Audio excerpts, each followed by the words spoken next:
नमस्कार दोस्तों, स्वागत है एक बार और आपके अपने इस YouTube चैनल में, जिसमें हम बात करते हैं BSNL, MTNL और VRS से रिलेटेड सारी जानकारी के बारे में, जो कि आपको समय रहते पता होना बहुत ही ज़रूरी है। वीडियो को शुरू करने से पहले आपसे एक बार रिक्वेस्ट, यदि आपने हमारा चैनल अभी तक सब्सक्राइब, लाइक और शेयर नहीं किया है तो नीचे दिए गए सब्सक्राइब बटन और बेल आइकन को एक बार ज़रूर क्लिक कर लें, ताकि नोटिफिकेशन की फॉर्म में आपको हमारा वीडियो प्राप्त होता रहे और आप ज़रूरी जानकारी से अपडेट रहें।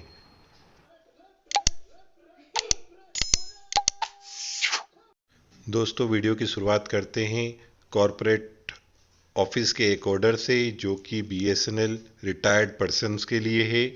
ये ऑर्डर जारी हुआ है 21 अप्रैल 2020 को। ऑर्डर का सब्जेक्ट है extension of free validations of BSNL MRS medical card for BSNL retired employees. जो BSNL से रिटायर्ड हो गए हैं एम्प्लॉय, उनके MRS मेडिकल जो कार्ड हैं उसके रीवैलिडेशन के एक्सटेंशन के बारे में ये ऑर्डर इशू हुआ है। In view of current lockdown scenario due to the outbreak of novel corona virus disease COVID-19, revalidations of BSNL MRS medical card for BSNL retired employees of BSNL corporate office has been extended till 30 June 2020 or till further order whichever is earlier। तो दोस्तों, इसका मतलब ये हुआ कि जो BSNL retired employees हैं, चाहे अधिकारी या कर्मचारी हैं, उनके पास जो MRS मेडिकल कार्ड्स अभी अवेलेबल हैं वो 30 जून 2020 तक काम करेंगे। इसलिए उन्हें कोई चिंता करने की बात नहीं है, वो उस कार्ड का इस्तेमाल अभी कर सकते हैं। इसके लिए उस डेट को एक्सटेंड कर दिया है। दोस्तों, अब बात करें अगले लेटर की। ये लेटर भी जारी हुआ है BSNL के कॉरपोरेट ऑफिस दिल्ली की ओर से, जो कि 20 अप्रैल 2020 को जारी किया गया है। और ये लेटर एड्रेस किया गया है सभी CGMs और IFS को। और इसमें जो बात करी है उसके बारे में हम जानते हैं। इसका सब्जेक्ट है instructions regarding payment of VRS dues left out cases. इसमें उन्होंने सब्जेक्ट दिया है कि जो VRS के ड्यू बाकी रह गए हैं जिन केसेस में, उनके ऊपर ये इंस्ट्रक्शन जारी हुई है कि उनका पेमेंट कैसे करना है। This has reference to the even numbered letter dated 8 April 2020 on the same subject. Circles need to process any pending cases for payment of leave encashment and 31.3% ex gratia which were left out due some reasons but are otherwise eligible according to the guidelines in the month of April through payroll process. तो दोस्तों, आपको समझ में आ गया होगा कि BSNL के corporate office ने इस लेटर के द्वारा ये क्लियर किया है कि जो लेटर उसने 8 अप्रैल 2020 को निकाला था, उसी के क्रम में यदि जो केसेस VRS के ड्यू के लिए पेंडिंग हैं, उन्हें इसी महीने कंप्लीट करना है। और उसका एक्स ग्रेशिया का अमाउंट, जो कि 31.3% एक्स ग्रेशिया का अमाउंट जो देना है, वो बचे हुए केसेस को दे दिया जाएगा। और ये आपको अप्रैल के पे रोल प्रोसेस के थ्रू मिलेगा। इसके लिए उन्होंने गाइडलाइन जारी कर दी है कि यदि जो बचे हुए केसेस एलिजिबल हैं तो उनके डॉक्यूमेंट कंप्लीट होते ही इसी महीने इस काम को कंप्लीट कर देना है। तो दोस्तों, जिन लोगों का अभी तक एक्स ग्रेशिया का अमाउंट नहीं आया है तो वो इस मंथ में कंप्लीट हो जाएगा। सेकेंड पॉइंट है the gratuity payment for the direct recruits is also to be ensured in the month of April 2020।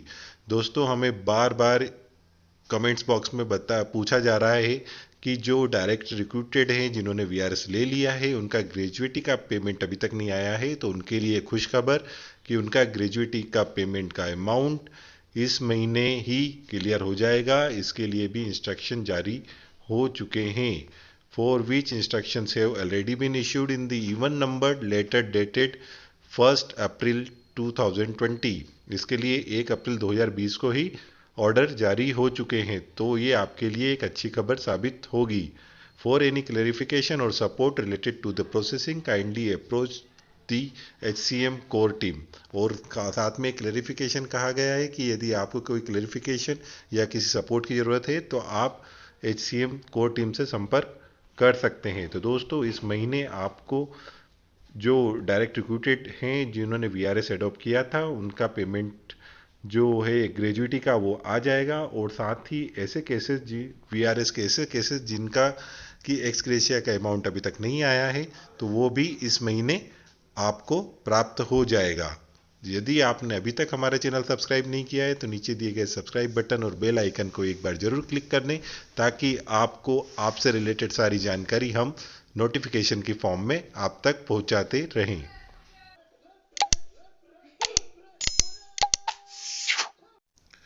दोस्तों, अब बात करें उन अधिकारी कर्मचारियों की जो कि BSNL MTNL में अभी भी कार्यरत हैं। उनके लिए एक ऑप्शन फॉर्म जारी हुआ है जो कि 28 अप्रैल 2020 तक आपको कंसर्न AO सेक्शन में, आपके अकाउंट सेक्शन में जमा करवाना है। ये ऑप्शन फॉर्म है। अभी जैसा आपको पता होगा इस नए फाइनेंशियल ईयर में जो टैक्स के लिए रिबेट यदि आप लेना चाहते हैं तो रिबेट लेने के लिए दो तरह की स्ट्रीम अभी हैं। तो आप कौन सी स्ट्रीम को चूज़ करते हैं, ओल्ड या न्यू, जो आपके लिए बेनिफिशियल हो आप उसे चूज़ करें। और उससे रिलेटेड ऑप्शन फॉर्म आपको जो स्क्रीन पर दिख रहा है उसमें अपनी डिटेल्स भर के अपने अकाउंट सेक्शन को सबमिट करना है। यदि आप सोच रहे हैं कि कौन सी नए फाइनेंशियल ईयर की स्कीम आपके लिए बेनिफिशियल होगी तो उसके लिए आप इनकम टैक्स की वेबसाइट पर जाकर अपनी डिटेल फिलअप कर सकते हैं। तो दोस्तों, हम आपके लिए आ गए हैं इनकम टैक्स की वेबसाइट पर जिस पे कि टैक्स कैलकुलेटर दे रखा है। इस टैक्स कैलकुलेटर में आप कौन सी स्कीम को चूज़ करेंगे वो आप फाइंड आउट कर सकते हैं। उसका एक ब्रीफ रिव्यू हम आपको देते हैं। इसमें सबसे पहले आप एज सिलेक्ट करें। एज इसमें आप बिलो 60 ईयर हैं तो नॉर्मल सिटीजन का चूज़ कर लें। और दूसरी कैटेगरीज हैं बिटवीन 60 ईयर टू 79 ईयर जो कि सीनियर सिटीजन्स के लिए। यदि आप इस श्रेणी में आते हैं तो इस कैटेगरी को चूज़ करें। और above 79 years super senior citizens हैं तो उसके लिए सबसे लोएस्ट वाला ऑप्शन चूज़ करें। हमारे केस में बिलो 60 ईयर्स के लिए हम एग्जाम्पल लेते हैं तो हम इसे चूज़ करते हैं। उसके बाद एस्टिमेटेड एनुअल इनकम, आपको सालाना कितनी इनकम हो रही है उसके लिए आप इसमें इंटर करें। मान लीजिए आपको जो इनकम है वो 6 लाख है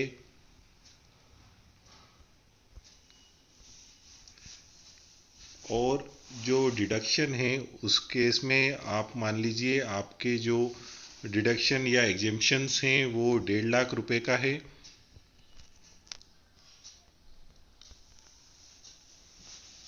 जैसे हम इसे कंप्यूट करते हैं तो ये बताता है कि जो tax payable as per old regime है वो है 0। इट मीन्स आप यदि ओल्ड स्कीम पे जाते हैं तो आपको कोई भी टैक्स इस केस में नहीं लगेगा। और यदि आप नई टैक्स स्लैब, जो नई टैक्स की स्ट्रक्चर है उसको फॉलो करते हैं तो आपको 23,400 23,400 रुपये का टैक्स लगेगा। इसलिए आपको ओल्ड को चूज़ करना चाहिए। इस तरह से आप अलग अलग अपनी एस्टिमेटेड इनकम के अकॉर्डिंग फाइंड आउट कर सकते हैं कि कौन सा स्ट्रक्चर आपके लिए बेनिफिशियल साबित होगा।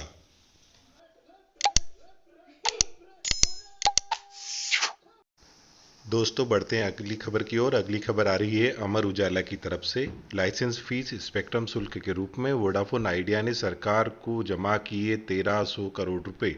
आइए समझते हैं पूरी खबर विस्तार से।